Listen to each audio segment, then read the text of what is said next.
গীতা দিদি, মেলাতে তোমার সাথে সাক্ষাৎ হওয়াটা সত্যিই খুব ভালো ছিল। আমি এখন ডিজিটাল ডিভাইস সম্বন্ধে অনেক কিছু জানতে পারলাম। ধন্যবাদ রোহন। আমি আনন্দ পেলাম তোমাকে সাহায্য করতে পেরে। আমি জানি এই সময় ইন্টারনেট হলো খুবই ব্যবহার্য একটি বিষয়। আমি আশা রাখছি যে একটু সময় করে তুমি আমাকে ইন্টারনেট সম্বন্ধে তথ্য জানাবে। হ্যাঁ, দেখা যাক। আমি তো আগামীকাল ফাঁকা আছি। আমি তোমার বাড়ি যাব এবং ইন্টারনেট নিয়ে আরও আলোচনা করব। চমৎকার! এটা তো খুবই ভালো কথা। আমি অবশ্যই কাল তোমার অপেক্ষায় থাকব। আচ্ছা, তাহলে দেখা হবে আগামীকাল। নমস্কার দিদি, দয়া করে ভিতরে এসো। আমি খুব আনন্দিত হলাম যে তুমি আমার বাড়ি এলে। হ্যাঁ, আমি কথা দিয়েছিলাম রোহন, এবার তোমার কম্পিউটারটা আমাকে একটু দেখাবে। দিদি, তুমি বলেছিলে যে বর্তমানে ইন্টারনেটের চাহিদা অপরিসীম। বিভিন্ন জায়গায় এটা ব্যবহার করা হয় এবং যা জীবনকে খুবই সহজ করে দেয়। তুমি কি আমাকে ইন্টারনেট সম্বন্ধে আরও কিছু তথ্য দেবে? নিশ্চয়ই রোহন, আমি তো এখানে এসেছি তোমাকে সাহায্য করব বলেই। প্রথমে ইন্টারনেট কাকে বলে সেটা তোমাকে বলি। ইন্টারনেট হল বিশ্বব্যাপী যোগাযোগ ব্যবস্থা যেটা কম্পিউটারের মাধ্যমে কোটি কোটি মানুষের সঙ্গে যোগাযোগ রক্ষা করে। ইন্টারনেটের সাহায্যে মানুষের সঙ্গে মানুষের যোগাযোগ রাখতে এবং বিভিন্ন তথ্যবলী বিশ্বের যে কোনো প্রান্তের মানুষের মধ্যে বিলিয়ে দেয়। ইন্টারনেটের মাধ্যমে তুমি যে কোনো জায়গায় বসে যে কোনো মানুষকে মুহূর্তের মধ্যে যে কোনো তথ্য পাঠানো সম্ভব হয়। যোগাযোগ ব্যবস্থা ক্ষেত্রে ইন্টারনেট কোনো বার্তা প্রেরণ ও গ্রহণ করে একটা ইলেকট্রনিক মেলের সাহায্যে। ইন্টারনেটের মাধ্যমে মানুষ বিভিন্ন জায়গায় কর্মখালি সংক্রান্ত যে কোনো রকমের তথ্য জানতে পারে এবং চাইলে প্রত্যাশিত কাজের জন্য নিজের বায়োডেটা অনলাইনে জমা দিতে পারে। বিভিন্ন বই এবং পড়াশোনার সমস্ত জিনিস আমরা খুব সহজেই ইন্টারনেটের মাধ্যমে পেয়ে থাকি। অত্যাধুনিক বিশ্বকোষ সম্পর্কে তথ্যগুলো আমরা অনলাইন পেয়ে থাকি। শরীর এবং বিভিন্ন ওষুধপত্র সম্বন্ধে বিভিন্ন রকমের তথ্যও দিয়ে থাকে ইন্টারনেট। মানুষ এখান থেকে বিভিন্ন রকমের রোগের সম্বন্ধে জানতে পারে এবং সাহায্য নিতে পারে। কেউ কেউ এই ইন্টারনেটের মাধ্যমে বিভিন্ন বেড়ানোর জায়গা সম্বন্ধে জানতে পারে। এটার মাধ্যমে ছুটিতে ঘুরতে যাওয়ার জন্য হোটেল, ট্রেন এবং বিমানে টিকিট বুকিং করা যায়। ইন্টারনেটের সাহায্যে অনলাইনে বাজারও করা যায়। শুধু আর্থিক লেনদেনের জন্য নিজের অ্যাকাউন্ট নম্বরটা দিতে হয়। এর সাহায্যে তুমি বিভিন্ন রকমের বিল জমা দিতে পারবে এবং যে কোনো আমরা কিভাবে আমাদের কম্পিউটারে ইন্টারনেট পরিষেবা পেতে পারি? ইন্টারনেট কানেকশনের জন্য দরকার পড়বে কিছু ডিভাইসের এবং নেটওয়ার্ক সার্ভিস প্রোভাইডারের। এইভাবে ইন্টারনেট কানেকশন করা যায়। Dial up connection, integrative services of digital network, direct internet access, digital subscriber line. Dial up connection. Dial up connection ব্যবহৃত হয় টেলিফোন লাইনের মাধ্যমে ইন্টারনেট কানেকশনের জন্য। কম্পিউটার ব্যবহার করতে মোডেম লাগে এবং সেটাকে চালু রাখতে টেলিফোন কানেকশনের দরকার হয়। একটা ফোন কল করতে হয় ইন্টারনেট পরিষেবা প্রদানকারীকে মোডেমের মাধ্যমে এবং সেই ডায়াল আপ কানেকশন ব্যবহার করতে টেলিফোন লাইনের দরকার হয়। এটাই হল ইন্টারনেট চালু করার প্রথম পদক্ষেপ। Integrated services digital network, ISDN. ISDN dial up কানেকশনের মতোই, কিন্তু এর কানেকশন পাওয়া যায় শুধুমাত্র ডিজিটাল ফোনের মাধ্যমে, যে ফোনে ইন্টারনেট থাকবে। এর জন্য দরকার বাহিরাগত একটি মডেম। আইএসডিএন হল একটি বিরাট ডিজিটাল ট্রান্সমিশন সার্ভিস টেলিফোন জগতের ক্ষেত্রে। এর সাহায্যে অনেক বেশি পরিমাণে তথ্য কয়েক মুহূর্তের মধ্যে পাঠানো সম্ভব হয়। সরাসরি ইন্টারনেট অ্যাক্সেস। সরাসরি ইন্টারনেট কানেকশনের জন্য ডায়ালিং বা অন্যান্য ইন্টারনেট কানেকশনের দরকার পড়ে না। এটা আমাদের স্থিতিশীল ব্যান্ডউইথ কানেকশন দিয়ে থাকে এবং এটা সত্যি যে এমন কানেকশন এই রকম প্ল্যাটফর্ম দাঁড়িয়ে গ্যারান্টি সহকারে অন্য কেউ দিতে পারে না। Digital subscriber line, DSL. DSL অথবা ব্রডব্যান্ড হল একটি দ্রুত গতিশীল ইন্টারনেট পরিষেবা। ডিএসএল প্রযুক্তি ইন্টারনেট এবং টেলিফোন উভয় সার্ভিস একসঙ্গে দিয়ে থাকে, যাতে গ্রাহক একটা মাত্র কানেকশন নেয় এবং দুটো একসঙ্গে চলার সময় ভয়েস অথবা ইন্টারনেট কানেকশন বিচ্ছিন্ন হয় না। ডিএসএল ইন্টারনেট সার্ভিস, যেটা সাধারণত বাড়িতে এবং ছোট ব্যবসার কাজে লাগে। ডিএসএল ইন্টারনেট সার্ভিস একটা নির্দিষ্ট দূরত্বের মধ্যে কাজ করে। মনে রাখবে, এমন অনেক এলাকা আছে যেখানে স্থানীয় টেলিফোন লাইনের অবস্থা ভালো নয়, সেখানে এই সার্ভিস পাওয়া যায় না।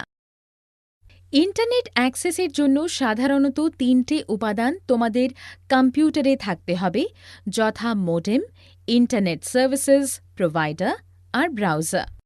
মডেম হল এমন একটা ডিভাইস যা কম্পিউটারকে তথ্য প্রেরণ ও গ্রহণ করতে সাহায্য করে। এটা হলো এমন একটা ডিভাইস যা কম্পিউটারকে ইন্টারনেটের সঙ্গে যুক্ত করতে সাহায্য করে। ইন্টারনেট সার্ভিস প্রোভাইডার বা আইএসপিএল হল একটা কোম্পানি যা ইন্টারনেট চালু করতে সাহায্য করে। ব্রাউজার হল এক প্রকার সফটওয়্যার যা ইন্টারনেট তথ্যকে ন্যাভিগেট করে এবং উদ্ধারও করে। কিছু বিখ্যাত ও প্রচলিত ইন্টারনেট ব্রাউজার হল internet explorer, Mozilla Firefox, Google এবং সাফারি। তোমরা ইন্টারনেট কানেক্ট করতে পারো তারের ব্যবহার করে এবং তারবিহীন টেকনোলজির সাহায্যে। একটা কম্পিউটার তখনই তারবিহীন ইন্টারনেট কানেকশন নেবে যখন তাতে ওয়াইফাই থাকবে। এই ওয়াইফাই কার্ড কম্পিউটার এবং নেটওয়ার্কের সঙ্গে একটা তারবিহীন যোগসূত্র গঠন করে। আমার কিছু বন্ধুদের মোবাইল ফোনের মধ্যে ইন্টারনেট সুবিধা আছে। কিভাবে কেউ মোবাইল ফোনে ইন্টারনেট পেতে পারে? যদি মোবাইল ফোনে ইন্টারনেট কানেকশন আনতে হয়, তাহলে সেই মোবাইল ফোনে কিছু জিনিসের দরকার হবে। একটা মোবাইল ফোন যা ইন্টারনেট অ্যাক্সেস করতে পারবে, এমন একটি মোবাইল ফোন সার্ভিস যেটা ডেটা ট্রান্সমিশন করতে সক্ষম, এমন একটা অ্যাকাউন্ট লাগবে যেটা মোবাইল সার্ভিস প্রোভাইডারের ডেটা সেটিং করে ইন্টারনেটকে মোবাইল ফোনে অ্যাক্সেস করবে। 2G, 3G এবং 4Gর মাধ্যমে ইন্টারনেটের ব্যবহার। 2G, 3G এবং 4G এর জি শব্দ ব্যবহার করা হয় নেটওয়ার্কের জেনারেশন বোঝানোর জন্য।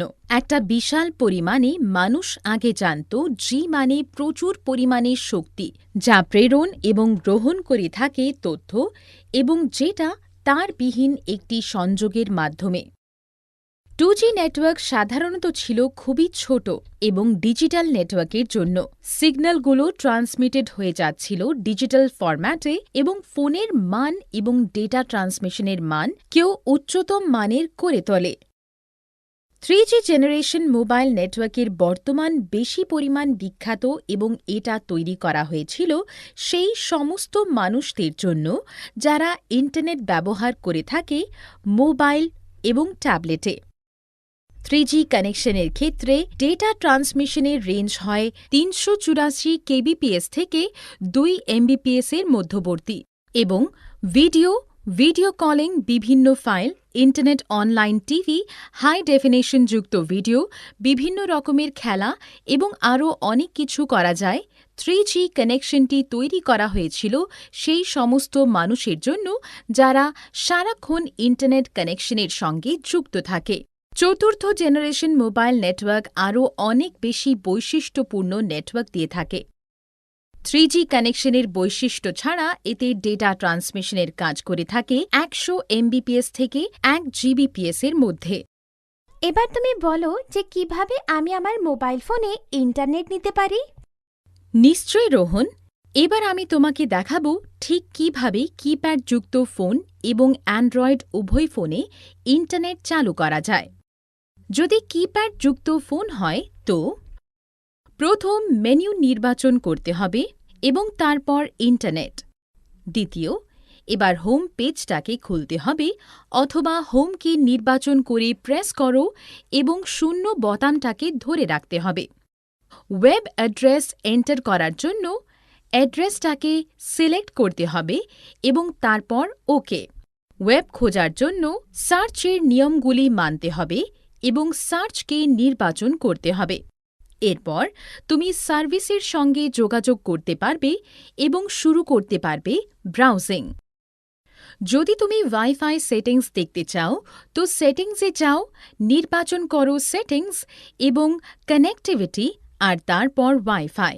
যে কানেকশনটি তুমি চাও সেটাকে পছন্দ করো, এন্টার করো, প্রেস, যদি দরকার পড়ে তো। অ্যান্ড্রয়েড ফোন অথবা ট্যাবলেটে ইন্টারনেট সেটিংস।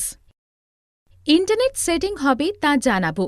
প্রথম নিজের অ্যান্ড্রয়েড অথবা ট্যাবলেট ফোনের মেনুকে নির্বাচন করবে এবং ন্যাভিগেট করতে হবে। সেটিংয়ের আইকন মেনু অ্যাপস মেনুর সাহায্যে অথবা নোটিফিকেশন বার দিয়ে এই কাজটি হয়ে থাকে। এখন সেটিংসের মেনুতে গিয়ে তারবিহীন নেটওয়ার্ক সেটিংস বেছে নিতে হবে। কিছু ডিভাইসের মোড়ে গিয়ে ক্লিক করতে হবে যেখান থেকে কানেকশন পাওয়া যাবে। যখন তুমি একবার তারবিহীন নেটওয়ার্ক পেয়ে যাবে সেটিংসে, তখন তুমি দুটি অপশন পাবে যেটাকে যুক্ত করতে হবে: mobile internet, wifi. Internet connect যদি করতে চাও তোমার ফোনে, তো তোমাকে নিচে নামতে হবে নোটিফিকেশন বার এবং মোবাইল ডেটা অপশনের মোর বোতামে গিয়ে ক্লিক করতে হবে। সেখানে গিয়ে তারবিহীন এবং নেটওয়ার্ক অপশন বাছতে হবে। তারপর মোবাইল নেটওয়ার্ক বোতামটা গিয়ে ক্লিক করতে হবে। তারপর মোবাইল ডেটা অপশনে গিয়ে দেখতে হবে। একবার ক্লিক করলে তোমার ফোন ইন্টারনেট নিতে শুরু করবে। অ্যান্ড্রয়েড ফোনে ওয়াইফাই সার্ভিস থাকে দিদি, কিভাবে ওয়াইফাই কানেকশন করতে হবে? খুবই সহজ, আমি তোমাকে দেখাচ্ছি কিভাবে ওয়াইফাই কানেকশন নিতে হয়। প্রথমে ওয়াইফাই কানেকশন চালু করার জন্য নোটিফিকেশন মেনুর ওয়াইফাই বোতামে গিয়ে ক্লিক করতে হবে। এবার তুমি ইন্টারনেট কানেকশনের একটি তালিকা দেখতে পাবে। যদি তুমি আগের থেকেই ওয়াইফাই নেটওয়ার্ক চালু করে থাকা, তাহলে সেটি স্বয়ংক্রিয়ভাবে কানেক্ট হয়ে যাবে। আর না হলে ওয়াইফাই নেটওয়ার্ক যেটা তোমার দরকার সেই নেটওয়ার্কটা কানেক্ট করো। যদি পাসওয়ার্ড চাই তো পাসওয়ার্ড এন্টার করতে হবে এবং কানেক্ট বোতামটি ক্লিক করতে হবে। মোবাইল ব্রডব্যান্ড টেকনোলজি, যেটাকে আমরা wireless wide area network technology বলে থাকি, সেটিও মোবাইল ইন্টারনেট কানেক্টিভিটি দিয়ে থাকে। মোবাইল ব্রডব্যান্ড ব্যবহার করার জন্য দরকার পড়ে ডেটা কার্ডের এবং ডেটা প্ল্যানের, যেটা মোবাইল ব্রডব্যান্ড দিয়ে থাকে। ডেটা ডিভাইস এবং ডেটা প্ল্যান পেয়ে গেলে নিজের সিমটাকে অ্যাক্টিভেট করতে হবে এবং তারপর মোবাইলের সিমে ব্রডব্যান্ড সার্ভিস চালু হবে। তোমার মোবাইল অপারেটর অথবা ডিভাইস বিক্রেতা তোমাকে সব তথ্য দেবে। প্রথমবার ব্রডব্যান্ড কানেকশন সেট আপ করা। যদি ব্রডব্যান্ড সেট আপ করতে হয় প্রথমবার, তাহলে নিচের পদক্ষেপগুলি মানতে হবে। নেটওয়ার্ক কানেকশন শুরু করতে গেলে নেটওয়ার্ক আইকনে গিয়ে নোটিফিকেশন এরিয়াতে ক্লিক করতে হবে। ডান দিকে ক্লিকটিকে প্রেস করতে হবে মোবাইল ব্রডব্যান্ড নেটওয়ার্ককে এবং কানেক্টে গিয়ে ক্লিক করতে হবে। যদি চাই তো অ্যাক্সেস পয়েন্ট অথবা অ্যাক্সেস স্ট্রিংয়ে নিজের নাম এবং পাসওয়ার্ড দিতে হবে। যে কোনো স্বয়ংক্রিয় কানেকশন সেটিংস বদলাতে হলে কন্টিনিউ তা গিয়ে ক্লিক করতে হবে। ব্রডব্যান্ডের সাহায্যে ইন্টারনেট কানেকশন। ব্রডব্যান্ডের সাহায্যে ইন্টারনেট কানেকশন করতে হলে প্রথমে নোটিফিকেশন এরিয়া নেটওয়ার্ক আইকনে গিয়ে ক্লিক করতে হবে। নিজের মোবাইল ব্রডব্যান্ডের নামতে গিয়ে ক্লিক করতে হবে এবং কানেক্টে গিয়ে ক্লিক করতে হবে। এবার নিজের ব্রডব্যান্ডের পিন নম্বরটি লেখো আর যদি দরকার পড়ে তো প্রেস এন্টার বোতামটি টেপো। যদি ব্রডব্যান্ড ইন্টারনেট কানেকশন বন্ধ করতে হয় তো কয়েকটি পদক্ষেপ মানতে হবে। নোটিফিকেশন এরিয়া নেটওয়ার্ক আইকনে গিয়ে কানেক্ট টু নেটওয়ার্কে ক্লিক করতে হবে। নিজের মোবাইল ব্রডব্যান্ডের নেটওয়ার্কের নামে গিয়ে ক্লিক করতে হবে। এরপর বন্ধ বা ডিসকাউন্টে গিয়ে ক্লিক করতে হবে। আমি এটাও শুনেছিলাম যে অনেকে ল্যাপটপের সঙ্গে নিজের স্মার্টফোনকে যুক্ত করতে পারে, এটা কি সম্ভব দিদি? হ্যাঁ, নিশ্চয়ই রোহন, স্মার্টফোনের সঙ্গে ল্যাপটপ যুক্ত করা যায়। টেথেয়ারিং স্মার্টফোন বা ট্যাবলেটে ওয়াইফাই কানেকশনের মাধ্যমে, যেটা ল্যাপটপ নিতে পারে। অ্যান্ড্রয়েড ফোন অথবা ট্যাবলেটের সঙ্গে যুক্ত করার কিছু পদক্ষেপ থাকে।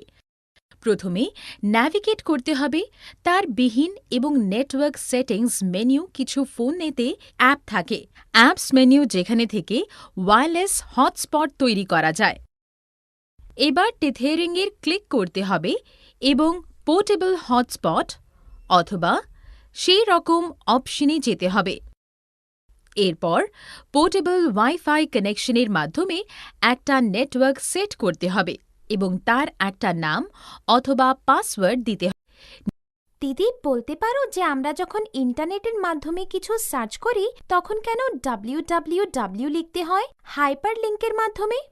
www হল world wide web. World wide web? আমি এর সম্বন্ধে অনেক কিছু শুনেছি। তুমি কি আমাকে এর সম্বন্ধে আরও কিছু বলতে পারবে? হ্যাঁ, নিশ্চয়ই রোহন। এবার আমি তোমাকে ওয়ার্ল্ড ওয়াইড ওয়েব সম্বন্ধে জানাব।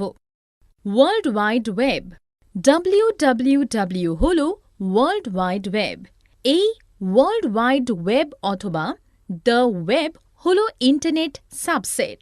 এর ওয়েব পূর্ণ থাকে কিছু পেজ দিয়ে, যেটা ওয়েব ব্রাউজারের কাজে লাগে। Telnet, FTP, internet gaming, internet relay, chat এবং ইমেল হল ইন্টারনেটের একটি অংশ, কিন্তু এই ওয়ার্ল্ড ওয়াইড ওয়েবের অংশ নয়। হাইপারটেক্সট হল ট্রান্সফার প্রোটোকল, যেটা ব্যবহার করা হয় ওয়েব পেজ থেকে কম্পিউটারে। এই হাইপারটেক্সটের দ্বারা একটা শব্দ বা শব্দগুচ্ছ অন্য একটি ওয়েবসাইটের সঙ্গে যুক্ত থাকে। ওয়ার্ল্ড ওয়াইড ওয়েবে কিছু কম্পোনেন্ট আছে: web server, web browser, web page, website, web address. যে কোনো একটা বোতাম টিপে বিস্তারিতভাবে জানা যাবে। ওয়েব সার্ভার হল একটা সিস্টেম যেটা কিছু তথ্য অথবা সার্ভিসকে ইন্টারনেটের মাধ্যমে প্রেরণ করে থাকে।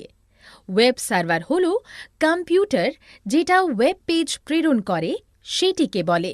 প্রত্যেকটি ওয়েব সার্ভারের একটি করে আইপি অ্যাড্রেস এবং একটি ডোমেন থাকে। উদাহরণস্বরূপ বলা যায়, যদি তুমি এন্টার করো URL http://www.google.com/index.html, তাহলে এটার মানে হবে অনুরোধ করা যে ওয়েব সার্ভারকে যে তোমাকে google.com-এ নিয়ে যেতে। ওয়েব ব্রাউজার হল এক প্রকার সফটওয়্যার যেটা ব্যবহার করা হয় কিছু লকেট, রিট্রাইভ এবং দৃশ্যিত করে সেই সমস্ত তথ্যগুচ্ছকে যেটা ওয়ার্ল্ড ওয়াইড ওয়েব থেকে পায়। তাছাড়া ছবি, ভিডিও এবং আরও অনেক ফাইল দেখা যায়।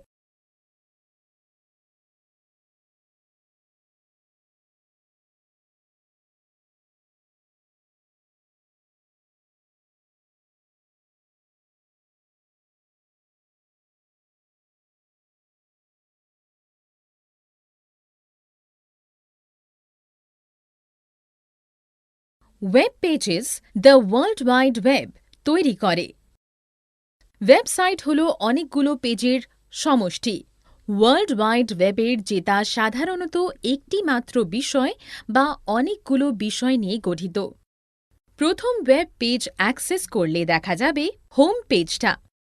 একটি ওয়েব অ্যাড্রেস পূর্ণ থাকে অ্যাক্সেস প্রোটোকল, ডোমেন এবং ফাইল নিয়ে। এটা সাধারণত ব্যবহার হয়ে থাকে নির্দিষ্ট কোনো ওয়েব পেজের ঠিকানা, ছবি এবং অন্যান্য ইন্টারনেটের তথ্যের ওপর। ওয়েব ব্রাউজার হল একটি অ্যাপ্লিকেশন প্রোগ্রাম যেটা বিভিন্ন তথ্য অ্যাক্সেস করতে ব্যবহার করা হয় দ্য ওয়ার্ল্ড ওয়াইড ওয়েবের মাধ্যমে। ওয়েব ব্রাউজারের বৈশিষ্ট্য হল ডাউনলোড করা, বুকমার্ক এবং পাসওয়ার্ড ম্যানেজমেন্ট করা। এটা আরও অনেক কিছু করে, যেমন বানান ঠিক করা, ইঞ্জিন টুলবার, ট্যাবড ব্রাউজিং, বিনোদন, HTML কি, ব্লকিং ইত্যাদি। এবার বিভিন্ন ধরনের ওয়েব ব্রাউজার সম্বন্ধে জানব আমরা। অনেক রকমের ওয়েব ব্রাউজার আছে: internet explorer, Firefox, Chrome, Opera, safari. Internet explorer তৈরি করছিল মাইক্রোসফট এবং পরিচয় করেছিল 1995 সালে সাপোর্টিং প্যাকেজ মাইক্রোসফট উইন্ডোজ হিসেবে। এটা সবথেকে বেশি ব্যবহার করা হয় এই বিশ্বে। এই ব্রাউজারের দ্বারা খুব সহজে অনলাইনে ন্যাভিগেশন করে চটজলদি সার্চ করা যায়। ফায়ারফক্স হল ব্রাউজার যেটা মোজিলা ব্রাউজার। এটা দ্বিতীয় খুব চাহিদাকৃত ইন্টারনেট ব্রাউজার। তুমি নিজের ফোনে ফায়ারফক্স ব্যবহার করো না দিদি? হ্যাঁ, এটা সেটাই যেটা আমি কম্পিউটারে ব্যবহার করি। গুগল ক্রোম হলো একটা ওয়েব ব্রাউজার যেটা গুগল তৈরি করেছে। এটা পরিপূর্ণ একটা সুন্দর ডিজাইন এবং এটা জরুরি টেকনোলজি দিয়ে যেটা ওয়েবকে দ্রুততর সুরক্ষা এবং সহজতর করতে পারে। ওপেরা হলো একটা ব্রাউজার যেটা ওপেরা সফটওয়্যার বানিয়েছিল ১৯৯৫ সালে। ওপেরা হলো ক্ষুদ্রতম এবং দ্রুততম অন্যান্য ব্রাউজারের থেকে।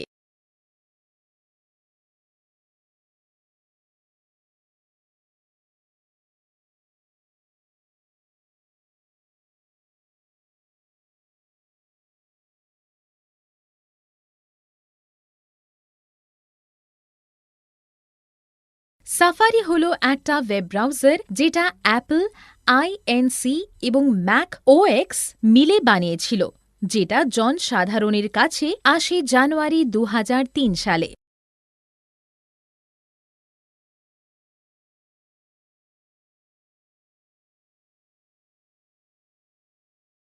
দিদি, এবার আমায় দেখাও কিভাবে ওয়েব ব্রাউজার খুলতে হবে। নিশ্চয়ই রোহন, শুধু আমার বলে যাওয়া পদক্ষেপ মেনে চললেও ওয়েব ব্রাউজার খোলা যাবে। প্রথমে স্টার্ট বোতামটাতে ক্লিক করতে হবে। তারপর অল প্রোগ্রামে গিয়ে যে কোনো ওয়েব ব্রাউজারে ক্লিক করতে হবে এবং যে উইন্ডোটা চাইছ সেটা খুলে যাবে। সাধারণত ওয়েব ব্রাউজার বিভক্ত হয়েছে নিম্নলিখিতভাবে: টাইটেল বার দৃশ্যিত করে ওয়েব পেজের নামে এবং ওয়েব ব্রাউজার। এটি ৩টি উইন্ডো দ্বারা পূর্ণ থাকে: মিনিমাইজ, রিস্টোর, ডিউন অথবা ম্যাক্সিমাইজ এবং বন্ধ বোতাম। ইউআরএল অথবা ওয়েবসাইটের নামটা অ্যাড্রেস বারে লিখতে হবে। এটাতে আছে গো অথবা রিফ্রেশ এবং স্টপ বোতাম। এই গো বোতামটা তোমাকে কোনো ওয়েব পেজ বা ওয়েবসাইটে যেতে সাহায্য করে। রিফ্রেশ বোতামটা সেই ওয়েব পেজটাকে লোড করতে সাহায্য করে এবং স্টপ বোতামটা কাজগুলিকে বন্ধ করে দেয়। বাম সাইডে অ্যাড্রেস বার, সেখানে ব্যাক এবং ফরওয়ার্ড বোতাম। এই দুটো ন্যাভিগেট করে আগের এবং পরের ওয়েবসাইট যেটা সবেমাত্র দেখা হয়েছে। মেনু বার থাকে অনেক রকমের। মেনু অপশন যেমন ফাইল, এডিট, পছন্দসই, tools and help. Web page, যেখানে ওয়েবসাইট অথবা ওয়েব পেজটা দেখা যায়। স্ট্যাটাস বারে প্রোগ্রেস অথবা ওয়েবসাইটের সম্বন্ধে জানা যায়। সার্চ ইঞ্জিনের সাহায্য সেই সমস্ত ওয়েবসাইটের তথ্য জানা যায় যার খোঁজ আমরা করছি, কিন্তু সেই ওয়েবসাইটের অ্যাড্রেস জানা যায় না। কিছু কমন ওয়েব আছে: গুগল, ইয়াহু এবং এমএসএন। গুগল হল সবথেকে বেশি চাহিদা ইঞ্জিন। এসি ব্যবহার করা হয় ইলেকট্রনিক্স ডিভাইস, যাকে বলা হয় রোবট বা মাকড়সা, যেটা সারা ইন্টারনেটে ঘুরে বেড়ায় এবং অনুরোধকৃত তথ্য আমাদের জানায়। মাল্টি বা মেটা এসই এমপ্লয়তে একের বেশি কিওয়ার্ড খুঁজে পাওয়া যায়, যেমন গুগল এবং বিং। ডিরেক্টরি ব্যবহার করতে হয় সাধারণত যে কোনো ওয়েবসাইটের ম্যানুয়াল তথ্য জানার জন্য। ইয়াহু হল একটি ডিরেক্টরি এসই। ইঞ্জিন সার্চের ব্যবহার। সার্চ ইঞ্জিন হল এক প্রকারের টুলস যা থেকে ইন্টারনেট থেকে তথ্য সংগ্রহের কাজে ব্যবহার করা যায়। এটা খানিকটা ওয়েব পেজের মতো, যেটা ওয়েব ব্রাউজারের খুলতে ব্যবহার করা হয়। সাধারণত এরা একটা মাত্র শব্দ বা শব্দ সমষ্টিকে কিওয়ার্ড বলে। এর দিদি, আমরা ইন্টারনেটের সাহায্যে কোনো জিনিসকে খোঁজার জন্য সার্চ ইঞ্জিন কিভাবে ব্যবহার করি? শুধু এই পদক্ষেপগুলি মানতে হবে।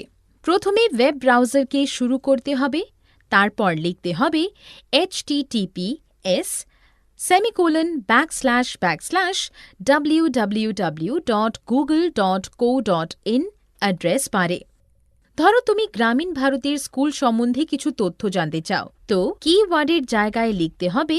এবার সার্চ বোতামে গিয়ে ক্লিক করতে হবে স্টার্ট করার জন্য। লিঙ্কের তালিকা দেখাবে, ফলস্বরূপ একটা ছোট বর্ণনা আসবে।